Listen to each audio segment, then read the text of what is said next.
Home use மற்றும் காரை clean பண்ணுறதுக்காக ஒரு காம்பேக்டான டிசைனில் ஒரு வேக்யூம் கிளீனர் வேணும் அப்படின்னா யூரேகா ஃபோர்ப்ஸோட 10 ஜிப் 1000 வாட் வேக்யூம் கிளீனர் வந்து ட்ரை பண்ணலாம்.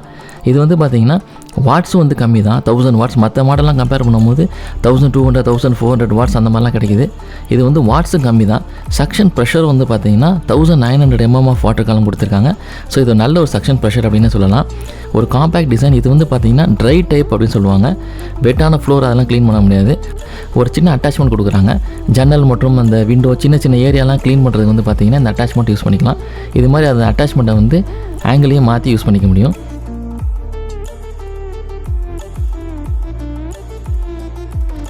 மேனுவல் ஒர்க் கொடுத்துருக்காங்க.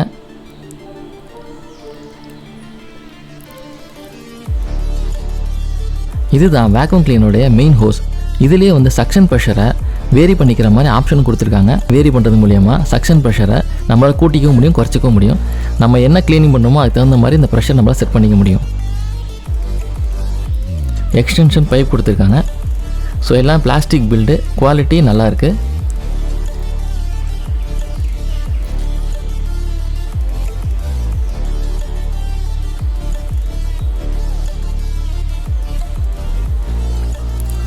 இதான் வந்து பார்த்திங்கன்னா கார்பெட் க்ளீன் பண்ணிக்கிறதுக்கு யூஸ் பண்ணுறது. பெரிய சைஸ் வந்து கார்பெட் க்ளீனர். ஃப்ளோரிங் அது இல்லாமல் கார்பெட், சோஃபா கூட இருந்ததுன்னா அதை கூட இதை வச்சு க்ளீன் பண்ணிக்க முடியும். இதில் இந்த மாதிரி ஒரு ஆப்ஷன் கொடுத்துருக்காங்க. சப்போஸ் கார்பெட்டை டீப் க்ளீன் பண்ணோம் அப்படின்னோம்னா அந்த பட்டனை ப்ரெஸ் பண்ணால் ப்ரஷ் வந்து கொடுத்துருக்காங்க. அது வந்து பார்த்திங்கன்னா வெளியே வருது. ஸோ வந்து கார்பெட்டை ஒன்றுமே டீப் க்ளீன் பண்ணிக்க முடியும். இந்த ப்ரஷ் தேவையில்லை அப்படின்னா திருப்பி அதே பட்டனை ஆப்போசிட்ஸில் ப்ரெஸ் பண்ணோம் அப்படின்னா அந்த ப்ரஷ் வந்து உள்ளார போயிடும். இப்போ ஃப்ளாட் சர்ஃபேஸில் இது யூஸ் பண்ணிக்க முடியும். இது வந்து பார்த்திங்கன்னா சோஃபாவோட கார்னர்லாம் க்ளீன் பண்ணுறதுக்கு ஒரு சின்ன அட்டாச்மெண்ட் கொடுத்துருக்காங்க. இது இன்னொரு சின்ன ப்ரஷ் கொடுத்துருக்காங்க. இது செகண்ட் எக்ஸ்டென்ஷன் ராடு. ஸோ இந்த 2 எக்ஸ்டென்ஷன் ராடையும் யூஸ் பண்ணிட்டோம்னா ஹைட்டான இடத்துலாம் ஈஸியாக க்ளீன் பண்ண முடியும். இதான் வந்து பார்த்திங்கன்னா மெயின் யூனிட்.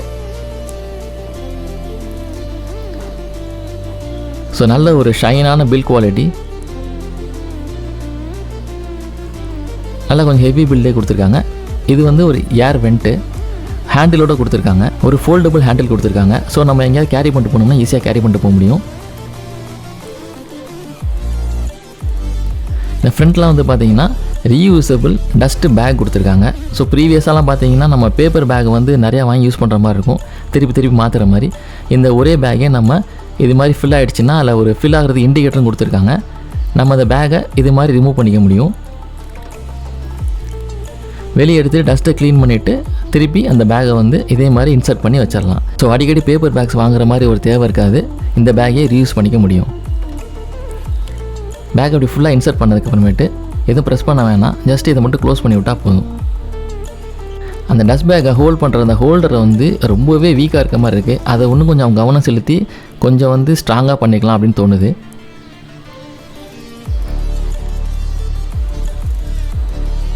இப்போ இந்த ஹோஸை இன்சர்ட் பண்ணுறதுக்கு 2 சைடும் ப்ரெஸ் பண்ணுற மாதிரி கொடுத்துருக்காங்க. ஜஸ்ட் ப்ரெஸ் பண்ணி விட்டுட்டு உள்ளே இன்சர்ட் பண்ணி விட்டுட்டோம்னா ஆட்டோமேட்டிக்காக லாக் ஆகிது. இப்படி தான் அந்த மெயின் ஹோஸை வந்து கனெக்ட் பண்ணும் மிஷினோட. ஸோ இப்போ எந்த அட்டாச்மெண்ட் உங்களுக்கு தேவையோ அதை வந்து இந்த எண்டில் கனெக்ட் பண்ணிக்கலாம். சப்போஸ் ஹைட்டான பிளேஸை வந்து க்ளீன் பண்ணோன்னா எக்ஸ்டென்ஷன் ராடை போட்டுட்டு அதுக்கப்புறம் அதை கனெக்ட் பண்ணிக்கலாம். இந்த கார்பெட் கிளீனர் எப்படி பர்ஃபார்ம் பண்ணுது அப்படிங்கிறத இப்போ பார்த்தலாம் வாங்க. இந்த கார்பெட் கிளீனரோட 2 சைட்லேயும் வந்து ரோலர் கொடுத்துருக்காங்க. ஸோ நம்ம கார்பெட்டில் க்ளீன் பண்ணும்போது அடிக்கடி ஸ்டக் ஆகிற மாதிரி ஒரு மாதிரி வரும், ஈஸியாக வந்து மூவ் ஆகாது. அதுக்காக இந்த ரோலர்ஸ் கொடுத்துருக்காங்க. இது ஒரு நல்ல ஆப்ஷன் அப்படின்னே சொல்லலாம்.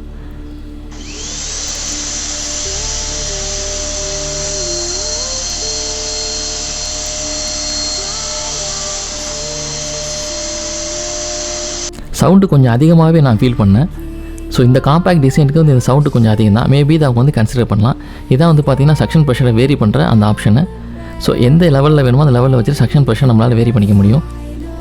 ஸோ இந்த பட்டனை ப்ரெஸ் பண்ணி இப்போ அந்த ப்ரஷ் வெளியே வந்ததுக்கப்புறம் இப்போ அதோட க்ளீனிங் பர்ஃபார்மன்ஸ் எப்படி இருக்குது அப்படிங்கிறத இப்போ பார்க்கலாம். ஸோ இந்த ப்ரஷ்ஷோட யூஸ் பண்ணும்போது இன்னுமே டீப்பாக க்ளீன் பண்ணுது. அது நல்லா ஃபீல் பண்ண முடியுது. இதோட சக்ஷன் வந்து எப்படின்னு செக் பண்ணுறதுக்காக பேப்பர் பீசஸ் கீழே போட்டிருக்கேன். நீங்களே பார்க்கலாம், நல்ல சக்ஷன் ப்ரெஷர் இருக்குது. நான் கூட சின்ன மிஷினாக இருக்குது, சக்ஷன் வந்து எப்படி இருக்குமோ அப்படின்னு சொல்லி யோசிச்சு தான் வாங்கினேன். பட் சக்ஷன் வந்து ரொம்ப சூப்பராகவே இருக்குது. இப்போ பவுடர் வந்து கீழே ஸ்ப்ரிங்கிள் பண்ணியிருக்கேன். இது எப்படி க்ளீன் பண்ணுது அப்படிங்கிறத பார்க்கலாம். மேலே அந்த பவுடர் பார்ட்டிகல்ஸ் அது எல்லாத்தையுமே ஃபுல்லாக நல்லா எடுத்துருச்சு. சில இது மட்டும் வந்து பார்த்தீங்கன்னா அந்த ஃபேப்ரிக்கோட பிளெண்ட் ஆகிடுச்சு, அதை மட்டும் அதால் எடுக்க முடியல. ஸோ ஓவராலாக இதோட வெர்டிக்ட் என்ன அப்படின்னு பார்த்தீங்கன்னா, ஹோம் யூஸுக்கு வேணுங்க, கார் க்ளீன் பண்ணுவேன் அப்படின்னா இது நல்ல ஒரு சாய்ஸ் அப்படின்னு சொல்லலாம். ஏன்னா ரொம்ப எக்ஸ்பென்சிவாக போகாமல் ஒரு 3300 அந்த பட்ஜெட்டில் இந்த வேக்யூம் கிளீனர் நம்மளால் வாங்கிக்க முடியும். இது முடிச்சதுக்கப்புறம் 2 சைடு இந்த பட்டன் மாதிரி இருக்கிறத ப்ரெஸ் பண்ணிவிட்டு ஜஸ்ட் எடுத்தோம்னாலே ரிலீஸ் ஆகிடுது இந்த மெயின் ஹோஸு. அதுக்கப்புறம் இந்த ஹேண்டிலில் கொடுத்துருக்க ஒயர் வைண்ட் பண்ணுற அந்த பட்டனை அழுத்தினீங்கன்னா ஒயர் ஆட்டோமேட்டிக்காக வைண்ட் ஆகிடும். இந்த ப்ராடக்ட் உங்களுக்கு தேவைப்பட்டுச்சுன்னா இதோட பையிங் லிங்க் கீழே டிஸ்கிரிப்ஷன் கொடுக்குறேன். யாருக்கா தேவைப்படனா யூஸ் பண்ணி வாங்கிக்கோங்க.